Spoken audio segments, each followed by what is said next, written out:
Good day, welcome to News Now on TV360. I am Thelma Okoro.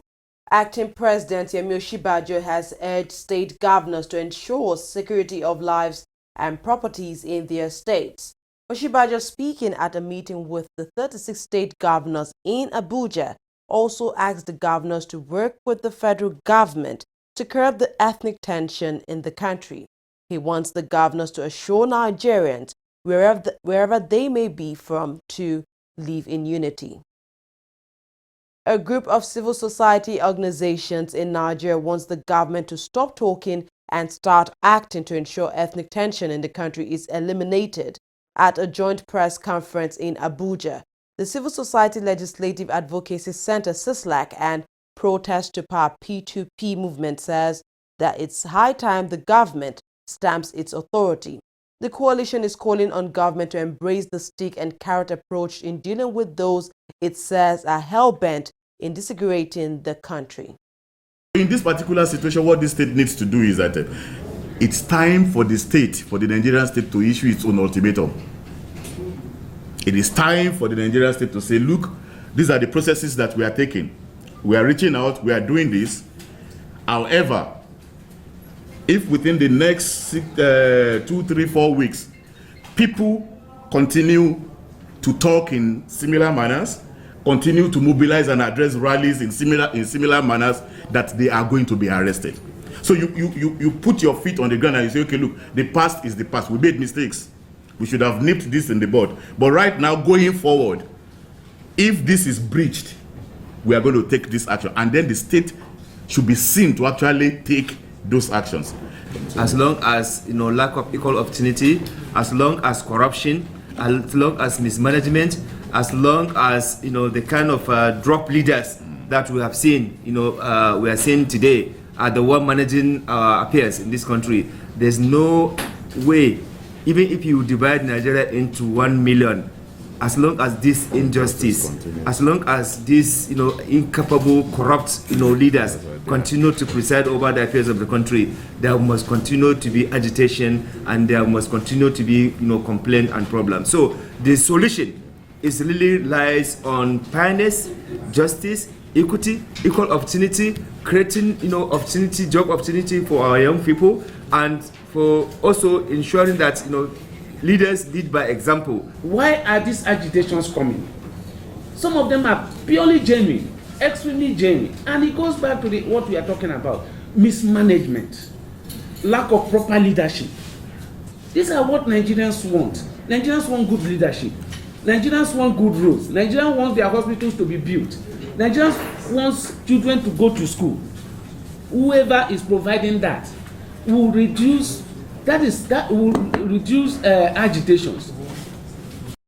The McCarthy faction of the opposition People's Democratic Party (PDP) commends efforts by acting President Yemi Osinbajo to douse the ethnic tension in the country.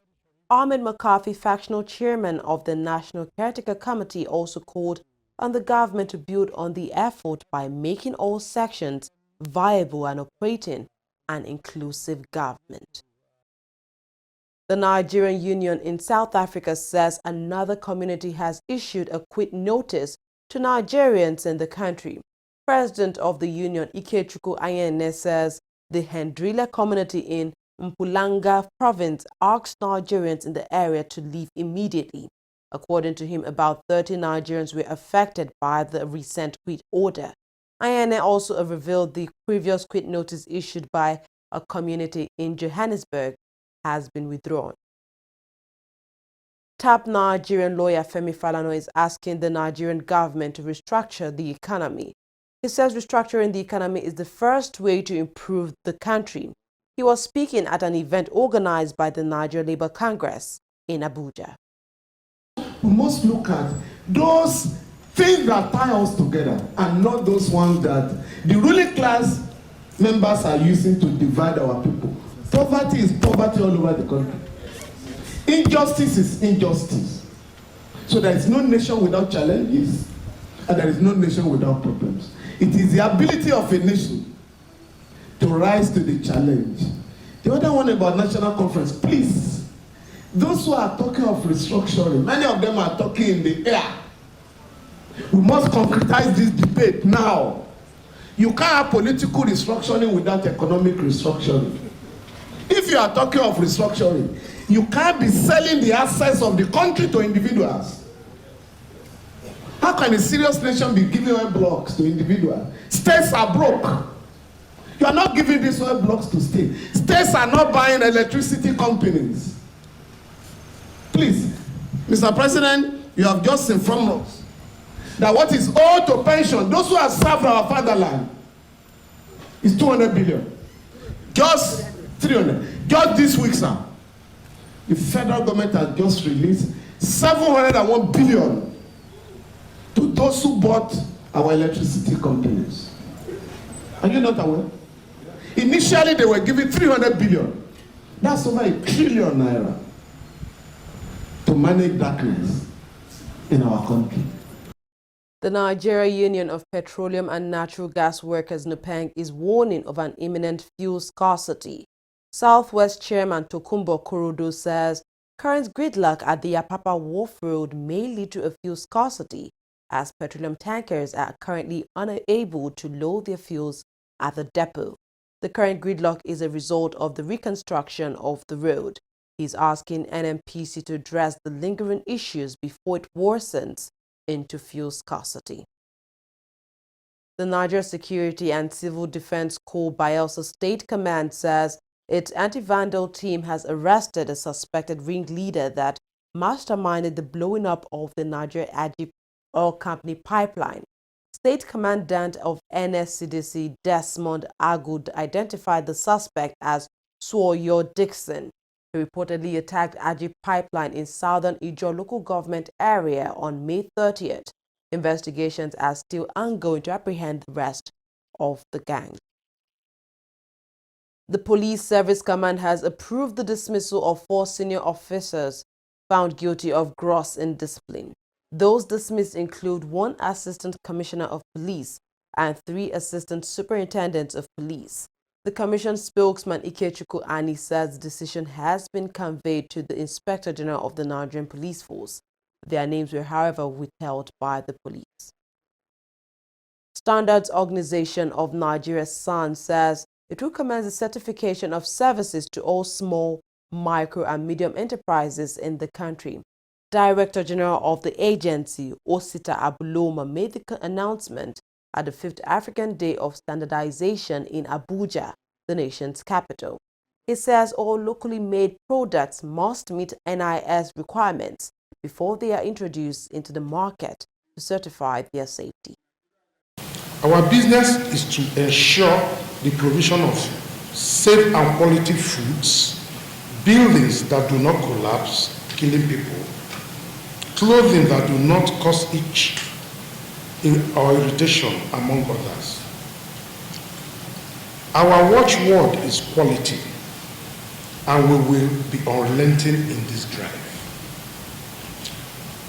In furtherance of this drive, Standard Organization of Nigeria is in the process of commencement of certification of services offered by small, micro, and medium enterprises like barbing, tailoring, masonry, cobbling, event management, automobile maintenance, repair services, car washing, carpentry, and so on.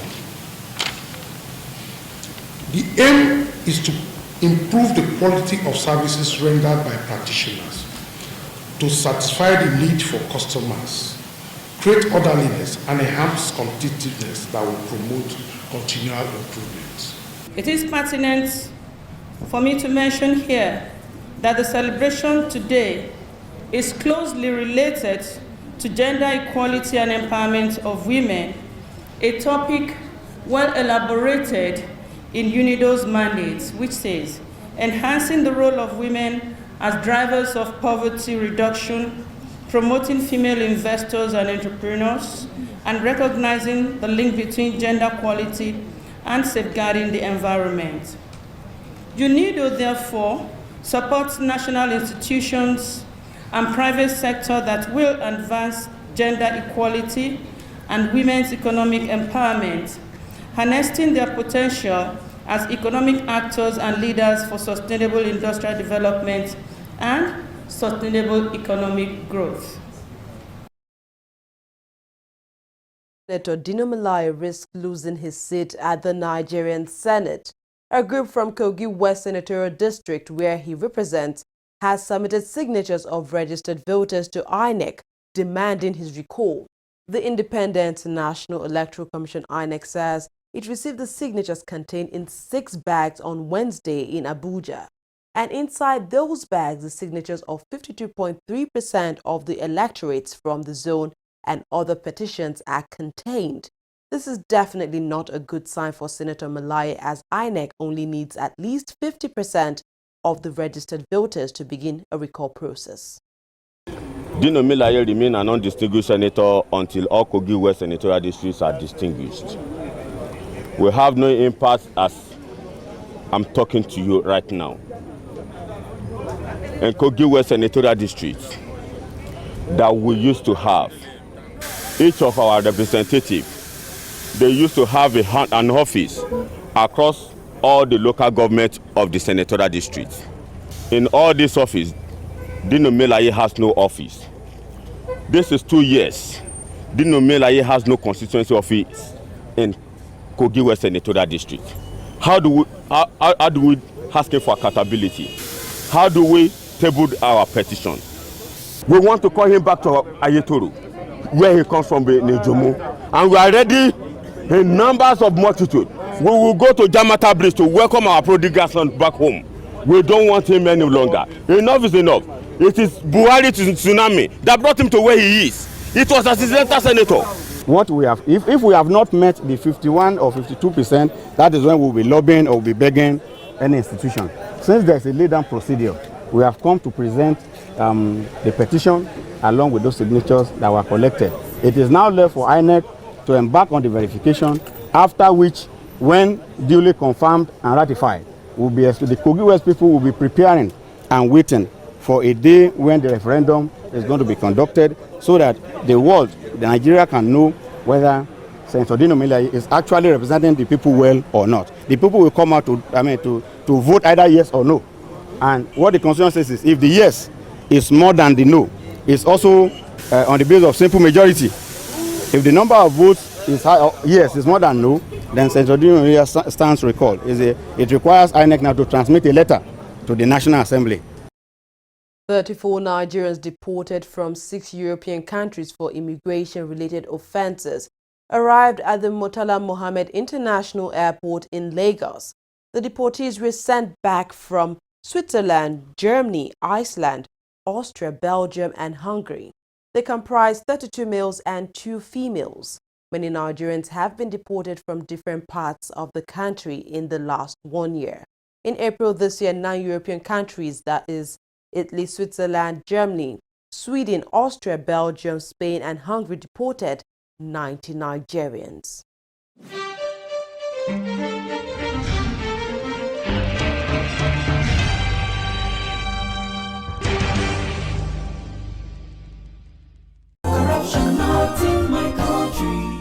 Give him his shoes somewhere here, his phone and everything. Don't do like that today, no. Thank you. So, bye-bye. Hey, Oga, where do you think you are going? Home. You never shake body. Eh? You never shake body. Shake body, see? Eh? You never shake body. Eh? You never shake body. I don't get congo for my body. You go take for here. Sit down there. Come, what's this man still doing here? They say I do shake body. I shake body, I shake body. They say I do this. And I say I don't get color. You are asking for money.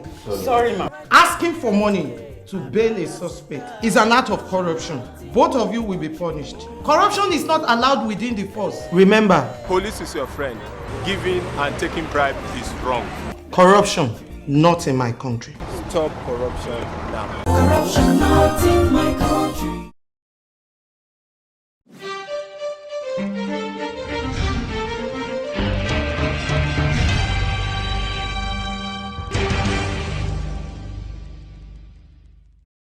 Welcome back. It's time for business news with Fidelia Aguncha.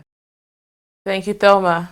Etisalat Nigeria says it's not under an investigation by the Economic and Financial Crimes Commission, EFCC, as a result of any petition. The telecommunications company also added that it had paid about 42% of its original loan taken from a consortium of banks. The company was taken over by a consortium of banks after it failed to repay a 541 billion naira debt. However, it says it is repaying the debt and owes only 113 billion naira of the borrowed money. The World Bank on Tuesday approved $961 million loan to support the implementation of Nigeria's economic recovery and growth plan from 2017 to 2020. The sum of $611 million was allocated to bringing back out-of-school children into the classrooms, while $350 million credit was allocated for Kaduna State Economic Transportation Program, which focuses on enhancing private sector investment in Kaduna State. NIPCO PLC is offering $16 million to increase its shares in Mobil Oil to 70% and comply with takeover rules in Nigeria. NIPCO presently owns 66.7% shares in Mobil and is offering minority shareholders 417.12 naira per shares for 11.6 million shares, that is 3.22% of the capital it needs. The offer, which ends on June 29, is the same price it paid Exxon and a 75% premium to Wednesday's market share price of 238.36 naira. Oil slid back toward multi-month lows on Thursday as traders eyed a glut of physical supply that has persisted despite OPEC-led effort to balance the market. Brent crude futures was down 15 cents at $44.67 a barrel, while US crude futures was down 14 cents at $42.39 a barrel. Since peaking in late February, crude has dropped around 20%, erasing gains at the end of the year in the wake of the initial OPEC-led production cut. The falls may affect Nigeria's plan to fund a record 7.44 trillion naira budget, which has oil on benchmark of $44.5. That's all on business. More stories coming up. Stay tuned.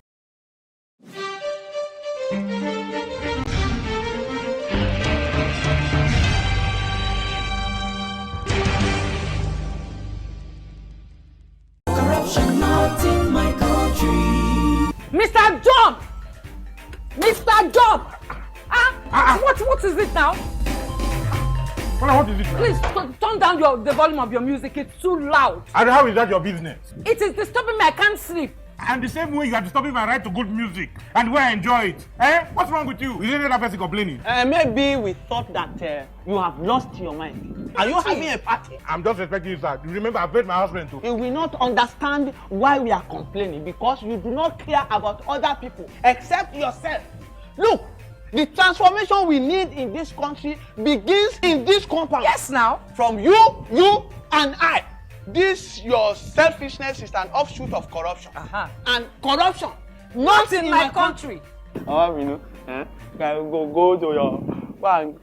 Go. Corruption not in my country.